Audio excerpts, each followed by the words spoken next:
السلام علیکم ورحمۃ اللہ وبرکاتہ۔ نحمدہ ونصلی علی رسولہ الکریم، اما بعد فاعوذ باللہ من الشیطان الرجیم، بسم اللہ الرحمن الرحیم۔ ام تقولون ان ابراہیم واسماعیل واسحاق ویعقوب والاسباط كانوا هودا او نصارى قل اانتم اعلم ام اللہ ومن اظلم ممن كتم شہادۃ عنده من اللہ وما اللہ بغافل عما تعملون۔ صدق اللہ العظیم۔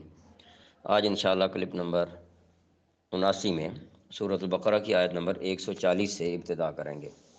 ام تقولون، کیا تم کہتے ہو، ان ابراہیم و اسماعیل و اسحاق و یعقوب والاسباط، کہ بے شک ابراہیم علیہ السلام، اسماعیل علیہ السلام، اسحاق علیہ السلام، یعقوب علیہ السلام اور اولاد یعقوب علیہ السلام، پیچھے ذکر کیا تھا اسباط میں پوتے پوتیاں وغیرہ، نواسیاں وغیرہ سب آ جاتے ہیں۔ تو اولاد یعقوب اس کا ترجمہ ہوا الاسباط، کانو تھے ہودن یہودی و نصارا یا نصرانی۔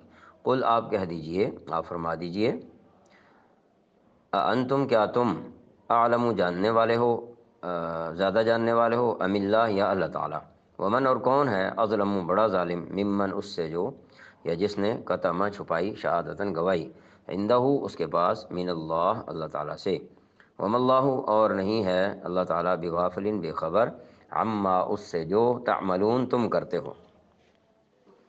ام تقولون ان ابراہیم و اسماعیل و اسحاق و یعقوب والاسباط كانوا هودا او نصارا، بھلا کیا تم یہ کہتے ہو کہ حضرت ابراہیم علیہ السلام، اسماعیل علیہ السلام، اسحاق علیہ السلام، یعقوب علیہ السلام اور ان کی اولادیں یہودی یا نصرانی تھیں؟